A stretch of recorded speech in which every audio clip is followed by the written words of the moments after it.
Well, hello everyone, and welcome to the very next episode of The Remedy with Tova Sido and Janice Gaunt and Tom Bridwell. So you brought the and back this week, Janice. Oh, You're mixing it up a little bit. yeah. I hear. I'm just I living was ready. on. I'm living on the edge. I'm going through withdrawal from being out of town in Colorado, where it was so cool, and being with my girlfriends and having nothing we had to do. Oh my gosh. I mean, and today I was watching, well, Craig always has the news on in the morning, and I never have the news on in the morning, but I saw today's supposed to be 108. Yep. That's stupid hot. Yep. Yeah. And I have a sweatshirt on because everywhere you go inside in Dallas is freezing. Do y'all notice that? Yeah. It's like if you go inside, like I got to go grocery shopping after this and I will freeze. Well, on the way here, I stopped at Tom Thumb and I had to get some apple cider vinegar, two things, and it was freezing in Yeah, there. it's freezing in Tom Thumb. I tell you what, it was cold on that airplane. Oh, what airline? We flew American Eagle from Beaver Creek last night to here. Straight shot. Yeah. Oh, nice. yeah. And then going, one of my friends has access to a jet, so we did that, which was really great. I could get so used to it. We've talked about this so much, but I mean, when I make it, I don't know how I'm going to make it, but when I get there, I'm going to have a plane and everybody's invited. Yeah, and if all of y'all want to donate to that cause, the Remedy could use a jet. Oh, we'll talk so good about you on this podcast. You have no idea what we'll say about you if you let us use your plane, right? Yeah. Oh my gosh. Yeah, it was really fun. But yeah, it's just hot. It's really hot. And August is usually, I feel like August and September are the worst here. Yeah, I think so too. Pretty oppressive. Yeah. Although we got away with a lot. I mean, compared to last summer. Yeah. Last summer was awful. It was awful. I remember playing golf and it was like 106. Yeah, that's just wrong. It's too hot. Yeah. Too hot. Just Tom, how are you? I am hot. Are you? No, I'm just kidding. you were looking good, Tom. That's not what I meant. I'm good. Thanks for asking. Good. Yeah, Maureen's been out of town all weekend, so I've been in the hole with Betty. Oh, has that been fun? Yes, we. Oh yeah, where did you said you were going to take her somewhere? Well, that's actually in 2 weeks. I'm taking her to San Antonio. That's but right. That's this right. weekend we just hung around the house. We went next door to swim. And we went to DAC yesterday to play some golf because she's just recently kind of gotten into it. Yeah, that's cute. And we basically cooked at home all the nights. That's cute. Tonight, I think I'm going to show her Mamma Mia. Oh my gosh, that's adorable. It is. It is. She'll love that. Yeah, and then Maureen gets home tonight at like 9:15 after Betty's in bed, but I'm sure Betty will stay awake. Now, where has Maureen been? She went to our next door neighbor, Karen Ann, has a vacation home in Montana, and they went up there to like work on some interior design stuff. Oh, cool. That's amazing. Yeah. Did she So see it's technically any a of work the trip. Northern Lights? I don't know. We haven't talked about that, but we haven't really checked in that much on each other just because it's kind of how we roll. On You do you, and I'll hear about it when you get back. So fun. Like we talked about last week, whatever works for you. Whatever works for you is absolutely great. Okay, so today on The Remedy, we are going to chat about, from Psychology Today, 11 tips for talking with someone you disagree with. I think we could all use this, right? No doubt. For sure, especially with the political scene going on. Good No grief. question. Oh my gosh. Do you feel like before we get into the weeds, if you are disagreeing with someone, what is typically your approach? Does it depend on who it's with, or do you typically go about conflict the same way regardless? I think that one of the things I've learned to do that is, I think, pretty effective is if I disagree with someone, first of all, I'll give it like a preamp, like, hey, there's something that I really would like to talk with you about, and it may be a little bit controversial between us because we may have different opinions or different thoughts, but I want to just take that before I really get into this with you. So I think that if something is really really bothering me, or we just are on such opposite ends, I kind of like to, like I say, put a little lotion on it before I really kind of. So give them a heads up that there's something that you would like to address. That has the potential of being a little, difficult, possibly, so that there's a little preparation. If I was on the other side of you, I would really appreciate that, because I would want time to get my mind right. Yeah. To get in a conversation with you so that I wouldn't come from a place of like abruptness, like, whoa. Yeah. And I could hear it. Well, without becoming super defensive. Yeah, because let's say you don't really feel well, like you didn't sleep at all last night, and somebody came to you with that, and you might want to say, you know what, I don't know what it is, but right now I don't feel well, and I really would prefer that we do this in a few hours or tomorrow. Yeah. And if somebody said to me, well, I don't want to hear it, then, I'd be like, okay, I guess, but depending on the effect that it would have on me, but I would know that if that was their response initially, that they weren't ready. They weren't prepared. I think that would change my relationship with that person. Oh, yeah, it probably would. Because if I have something on my mind and they don't want to hear it, then it kind of tells me, like, I would always want, if I love you and I care about the relationship, I always want to know. Well, but I think that but I do think there are times when people are just like, not in a mood, like 1,000%. And then they can say, Yes. right now, I just am not in a place that I don't think I'm ready to hear something. Then that person can be like, well, decide how important it is. Mm-hmm. But yeah. What about you, Tom? Do you feel like in conflict, or if you have conflict with someone, you tend to approach it the same way? Whether it's Maureen or a buddy or your family? Yes, of course. Maureen is way different than I would handle it than, let's say, like my dad, for example. She would extend me a lot more latitude. Or wait, let me rephrase that. I would extend myself way more latitude with Maureen because I can get out of things with her a lot easier than I can with my dad. Whereas I would probably just let him be right.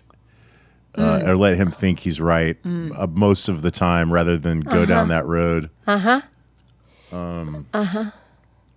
think I don't want to get kids, coal in my stocking. Yeah. At Christmas. I think my kids sometimes do that with me. Like, I'll just let her have it because they would rather not deal with me. Yeah, I mean, Yeah. Like, exactly.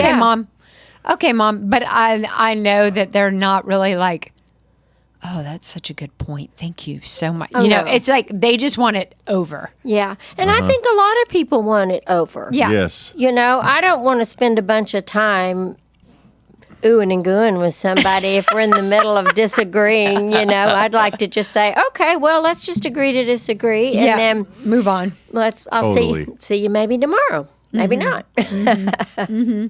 It really, for me, I think it depends on who it's with. Yeah, it would make Yeah. a huge difference if it's your partner, or Yes. if it's your best friend, or my kids, or if it's your like, boss, or my something boss. like that. Yeah, my approach, I think, is different, but it's really hard for me to have conflict with someone or have a feeling about someone and not fix it if I'm going to continue having a relationship with them. Yeah. Faking, like if there was something wrong between us, if I had a feeling about you, I couldn't just come here, record, and be happy Tova and jovial Tova, and you would know. But don't you think you could be that happy Tova if it was, you got to weigh out the importance of letting I could do that it if out. they weren't meaningful to me. Yeah, that makes sense. But if the relationship is important to me and I need to be in an authentic place with them in order to like Craig, if something's bothering me, one of my dearest friends, if something was bothering me, I would have to address it. I couldn't just go and be fake. I'm not good at that. Well, I think I'm older than you, so I think I have, and sometimes I just ask myself the question, how important is it? And sometimes I will choose just to, it's not that important to me. I think I can just breathe through that and let it go. Yeah. It has so much to depend on who that person is and how they respond typically. And how big of an issue it is. Yeah, exactly. Like all of those things weigh in. Yeah. But if I had a real issue with you, I would have to fix it before I could do this well. I would be faking it, and I'm not a good faker. I not with if I have bad feelings or if I'm upset about something. I'm not good about it. Everybody knows. Sitting on it. Nope. Everybody knows. I can sit on it okay. Sometimes I can't, but I can sometimes. I'll just think it's not worth it. But if it's kind of eating at me, then I know I need to go ahead and say something. Not confront them, but talk about it. Yeah. I like to fix things. Yeah. Oh, yeah. I probably... You probably learned to do that when you were young. The fixer child. Totally. Yeah. I would like to, it was like I'd tap dance. I can remember singing the Battle Hymn of the Republic in front of the whole elementary school because my mom and dad wanted me to. Oh. Yeah. And then I had to say in the glory of his bosom in front of the whole school. I was mortified. You've told that story before, and that cracks me up so bad. Yeah. But, I was taught to people please. And, you know me really well. I don't do it very often. I love it about I don't. You taught me not to do it. Yeah, but but it's fair. I think you don't get anywhere, especially if there's conflict or you disagree on something that's really important. I just think if you don't at least talk about it briefly, and then it's just going to grow. So, yeah.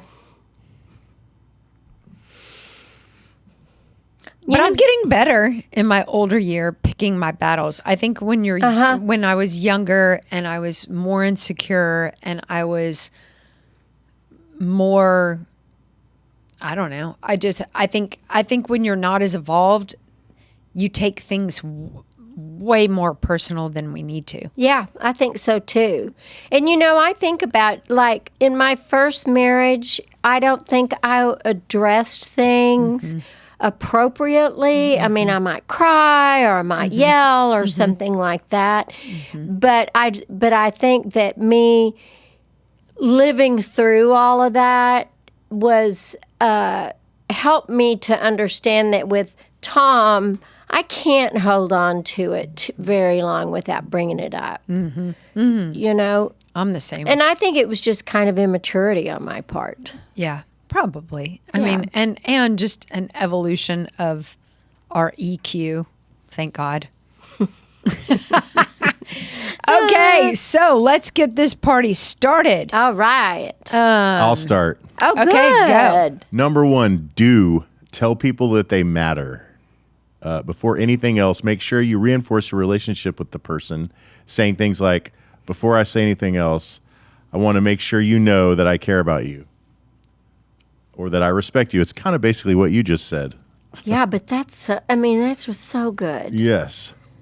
Remember not to say, I care about you, but... Right. Anything is a killer. before a but is a lie. Exactly.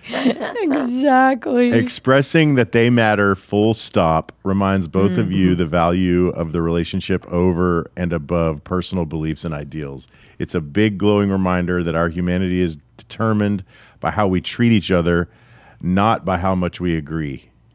That's so good. That is great. That is a great sentence. How we treat each other. It's a big, glowing reminder that our humanity is determined by how we treat each other, not by how much we agree. Yeah. Yeah. God, I feel like that could change our world. Yeah. Oh, well, for sure it could. Like, I don't know what Biden and Kamala or whatever you say it. My friend listened, or this person that's in her house listens to the CNN and stuff. Ugh. And I was like, because I would hear Trump say Kamala or Kamala, and I was like, I don't even know how to say it. Oh dear. It's okay. We don't even need to get into that. No, okay. We don't. I love number 2. Don't let frustration overcome you. Channel it. It says, it's hard to stay calm when people are saying things that you strongly oppose. It can be tempting and even cathartic in the moment to blow up at them. Take a moment and remember a time when you changed your mind about something. Did that experience involve someone screaming at you or shaming you? Probably not. Our goals in different conversations should generally be 1, to protect the relationship, and 2, to increase your understanding and increase the chances that you will be understood. These goals are much harder than exploding. That is so true. It is. This is something that I took Anna Prin back to school yesterday. We moved her into a brand new apartment. Oh, fun. And it's her junior year. We loaded the car, drove 11 hours, and oh my gosh, are you so tired right now? No. Oh I feel really good, but I had this thought, like, this is going to be a really frustrating weekend. Yeah. Like, we're going to have to wait in line. We're going to have to check in. We're going to have to get new keys. Something's going to go amok. Absolutely. And I just need to channel all, like, the positivity, happy. Like, I only have 48 hours here with Anna Prin. Like, I'm going to just channel all my mom good juju. Yeah. And, of course, I mean, the check-in person wasn't there in the morning. They were late. And, the movers were supposed to be there at 9 that had her stuff in storage, and they came at 11:30. And Anna Prin picked up this bag that had a big piece of broken glass. She ends up cutting her leg open, and we have to detour and go to get stitches. No way. And she was bleeding all over. She had to get stitches? Yes. And the whole time I was like, baby, it's okay. And we went to dinner that night, and she was like, Mama, you were MVP today. That's so and cute. And she was like, you never got rattled. You diffused every hard thing and she was like, I just can't tell you how much it meant to me, your attitude today. That's so cool. It's just a mindset, you know? Like, life can be challenging and hard and emotional and frustrating and unexpected. It is really all about our response. Yeah. Yeah, it is. To all of those things. And it's not easy. And there will be times when you won't do it. Because depending on the degree of it or whatever, it's just, but if you can practice that and realize that it's helping to preserve the relationship, it will make a difference, I think. That's our motivation rather than trying to get it going or be right or get her hurry done up or come whatever. on. Yes. I totally agree. And I love that. Like having the relationship be your goal, not all the other, making it perfect or getting it done. Yeah. Okay. You want 3, Janice? Sure. Do acknowledge fears under the surface. In my book, I'm not saying that. This is what I'm reading. Yeah. In my book, I argue that all conflict has some kind of fear at its core. Humans generally want to live and not die. Yes, that's true. We want to be free and not controlled. We fear chaos and seek meaning and order. It's important to recognize which fears are driving someone's belief structure. I can understand how, so then there's couple of examples here. I can understand how you would feel if you believed that it doesn't happen to be, or that if it doesn't happen to be if blank doesn't happen, if blank the world doesn't happen, the world will fall apart. And then I'm afraid of seeing my country crumble. Do you know what I'm scared of? It's important for strong emotional connections to understand the things we have in common. Acknowledging fears shows empathy, and it's a reminder of our shared human experience. Sometimes fear may be the biggest thing we have in common. Don't rush past this important and very real element. If a conversation is stuck in the mud and not going anywhere, examine and shaming fears can get things moving in a more fruitful direction. And, I think that is so good because how often do we say, is there a part of this that is scary to you? Or is there something you're afraid of? Or, to actually bring that up rather than I think people don't as easily say, the reason I'm so upset is because I'm afraid of. I think they just don't use that word very often. Because being afraid feels wimpy. Yeah, and it does. But I so agree with this that we have to acknowledge what's actually happening.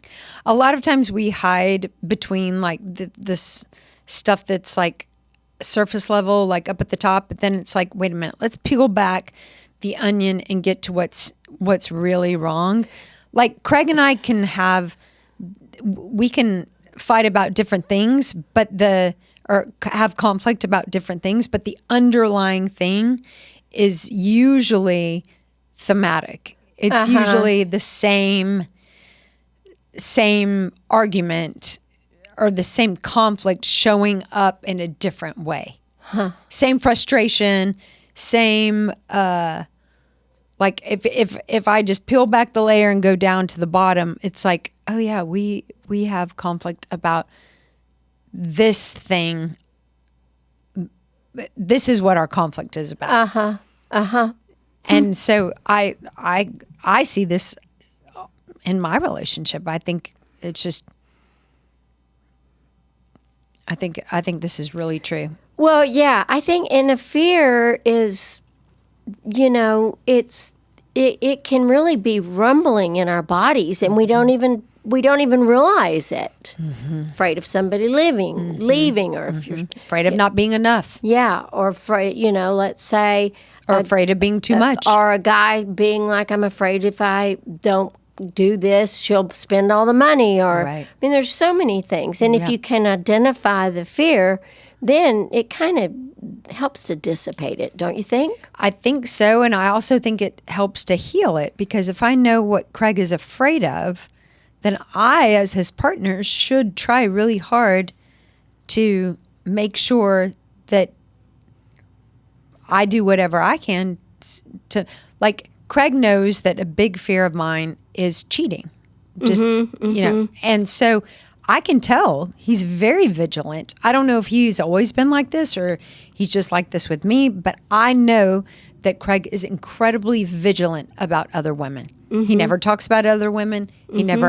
He's never inappropriate. He doesn't say anything uncomfortable or salacious. I mean, he doesn't look at other women. He doesn't even, I wouldn't even know that other women exist the way that he is around. But I really appreciate that he knows that it has nothing to do with him. It's a fear that exists in me, but he really takes care of that. Sure. And I really appreciate that. Sure. Yeah. So, yeah. I really like this one. Number 4, don't assume the worst. Tom, you want to read? You don't have to read all of this, but read. Yeah, the vast majority of us want to be good. We want to fight for the best possible world and do the right thing. We may have different visions of how to get there, but it's important to assume someone means well until we have definitive proof that they don't. Try to make a point to say things like, I can understand where you're coming from. I can see your intentions come from a good place. You make a good point there. Yeah.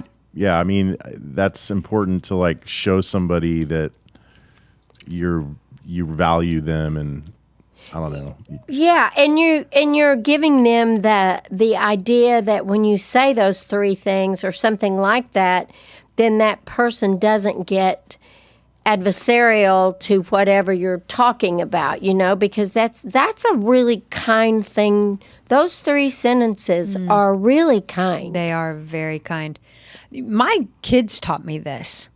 Like, if like a teacher comes and tells a parent something, or another parent comes and tells you something about your child, or a coach shares something about you. And I would always, because I was taught by my parents, you always believe the other adult. Yeah. You always, but my kids really taught me, like, Mom, that is not true. That is not how it went.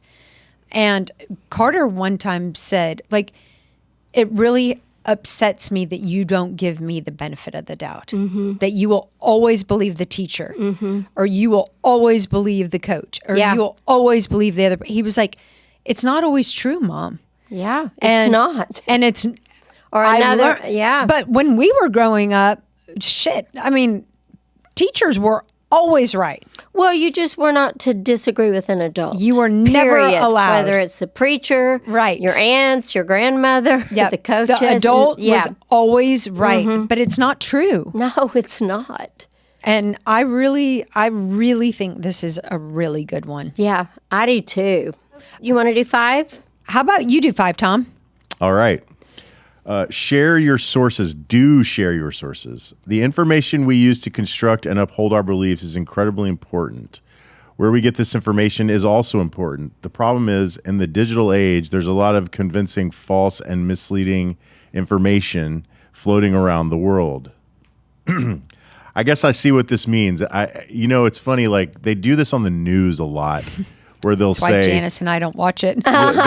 They'll say, people believe that, or some people say that, or they're telling us that, and they don't say, who the heck are they? Exactly. They never clarify who they is. But that is important. If somebody was telling you, everybody was saying last night that you were like a little overserved. It's like, tell me who said that, so I can go beat their ass. Good to know that. I think my grandma was famous for the they. Well, they say. I'm like, yes. Grandma, who the hell is they? They is you. Yeah. And it's not true. Gordo on the ticket always talks about his mom like that. Gordo does. She was always that type of mom that was like, well, they're just saying all of this. And Gordo's probably like, and who's they, Mom? Yeah, exactly. Okay, Janice, you want 6? Finish us off with number 6, and then we'll continue the rest for next week. Okay, great. Don't launch verbal grenades. Dang it. I hate that, don't you? Do we really need to read this one? I'm really good at it. Me too. Some words can be perceived as emotionally aggressive and create the opposite effects of collaborative, productive discourse. This includes any of the following: name-calling, words like stupid, ignorant, or crazy. Yeah. Unacceptable. If somebody called me any of those words, I'd pack. Yeah, I would too. Blanket statements that include the words always or never. Good one. Zingers, gotcha moments, or clapbacks.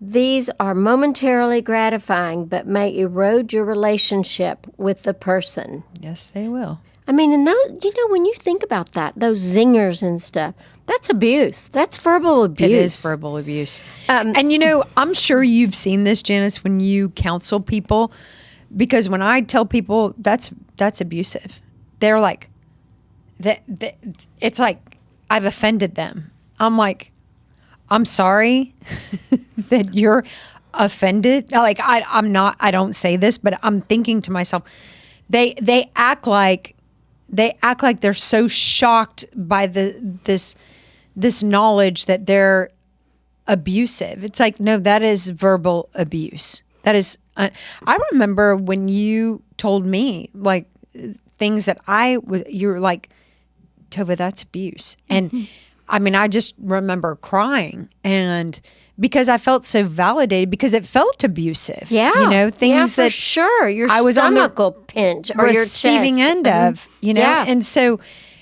these are not okay. No. These things are not okay. They're really not. And so you can keep going. Sorry, I interrupted that's you. all right. Personal ad hominem attacks. What does that mean? Personal ad hominem attacks. I don't know. Skip it. Maybe personal attacks. Yeah, I guess. I don't know what that is. Labels that people have not adopted themselves are like you're crazy, or you're stupid, or you're immature, or yeah. Or that's ridiculous. Yeah. Or you're ridiculous. You're ridiculous. Yeah. Swear words. I'm not opposed to swearing in general, but in difficult conversations, swearing can be distracting and heightened emotions and defensiveness. Yeah. Yeah. It's not okay. It's hard. Hard to hold on to that. Yes. I mean, this is just all about watching our tongue. Yeah, it is. But boy, I mean, you launch something, these verbal attacks and slurs and words, but those things, I mean, I was reading the other day something unbelievable about how, for whatever reason, our brain holds on to the negative over positive. We, in our memory bank, our core memories are 2-to-1, good or bad over good. We remember more bad than we do good, which is unfortunate. Yeah. But it didn't surprise me when I read that. So I hadn't read that until just a few days ago, but I remember as a kid thinking, when I was a small child, thinking, I will never do X with my kid. Whatever was happening to me, I thought to myself, I will never do that, because I knew I was going to remember. Well, and, I'll tell people, you're bombing. You're bombing them, and you're bombing the relationship. Yeah. And once those bombs start falling, if they continue, the relationship probably won't. Because it destroys it. Yeah, of course it does. Yeah. You get enough shrapnel over time, you want to leave the war. For sure. You want to go home. Absolutely. Well, these are very, very good. We've only got through 6 of them. We have 7, 8, 9, 10, 11. So we hope you will come back next week and finish out so we can all get better and do better than we're currently doing when it comes to conflict. Have a great week. Thanks for listening. Yes.